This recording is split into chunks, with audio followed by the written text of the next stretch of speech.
kembali bersama saya Mu'ad dalam siaran langsung Selasa tanggal 23 Februari 2021. Saat ini saya berada di halaman Pengadilan Negeri Sigli untuk memantau proses persidangan dua pemuda dan dituduh mekar bendera bulan bintang di Kampung Lekapui, Kabupaten Pidi. Berikut informasi selengkapnya.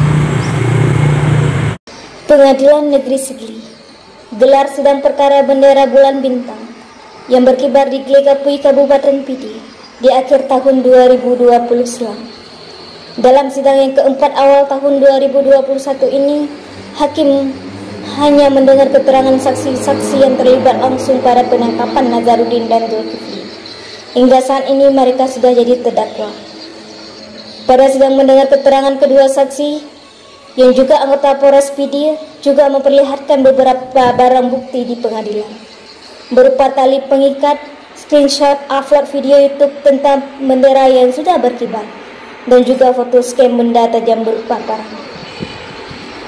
Kedua saksi yang diturunkan oleh jasa penuntut umum Dasniar SH, yaitu Budi Setiawan dan Irwan Caputra.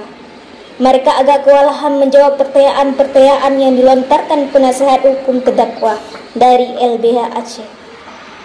Lembaga Bantuan Hukum atau LBH Aceh Syahrul SH.MH juga merasa jengkel dengan proses penuduhan kepada terdakwa. Atas dasar apa saksi mengatakan bahwa memasang spanduk itu melanggar, padahal saksi belum menanyakan persoalan itu kepada ahli, tetapi mereka hanya menjalankan perintah kasarnya di Polres. Ketua LBH Aceh Syahrul MH dalam keterangannya mengatakan sejak putusan Selasa kemarin, ia mengharapkan agar hakim bisa menegakkan keadilan kepada kedua terdakwa, mengingat keduanya tidak melawan, tidak kasar, baik saat penangkapan maupun saat mengikuti sidang. Dengan pemeriksaan saksi hari ini kita masih melihat bahwa kasus ini terlalu prematur, kemudian orang semena-mena ditangkap kemudian diduga dengan kasus makar. Sangat prematur, tidak ada penyerangan, tidak ada perusakan, hanya mengekspresikan apa yang menurut mereka seharusnya dilakukan oleh negara.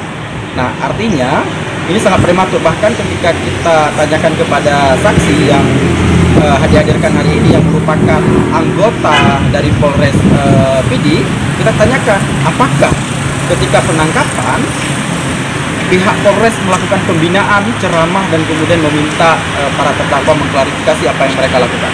Itu tidak dilakukan. Para saksi tidak menjawab, mereka tidak tahu menjawabnya, dan ini kan berbanding terbalik dengan beberapa kejadian yang terjadi di Aceh Timur misalnya, ketika di Minimi yang kemudian secara jelas ada orang yang meninggal, ada orang yang dirampok, dan kemudian dilakukan dengan cara upaya-upaya perdamaian, bahkan di Minimi sendiri tidak diproses secara hukum. Artinya ini berbanding terbalik dengan apa yang terjadi di wilayah-wilayah lain. Sementara Arabiani MH yang juga penasihat hukum terdakwa dari LBH Aceh mengatakan bahwa dari keputusan sikap terdakwa mulai penangkapan ini perlu digali lebih dalam lagi, terutama proses seluk-beluk saat penangkapan terdakwa. Bukan dalam arti menerima ya, tapi mereka tidak melakukan perlawanan. Itu yang paling penting. Dan dari persidangan juga kita mengetahui bahwa waktu penangkapan itu berselisih sekitar 3 jam antara penangkapan pertama dengan penangkapan kedua, dengan jarak yang relatif jauh. Artinya sebetulnya masih ada waktu bagi terdakwa kedua untuk melarikan diri, tapi ini tidak dilakukan. Jadi ini fakta-fakta seperti ini yang harusnya kita gali lagi untuk bisa mendukung proses pembuktian nanti.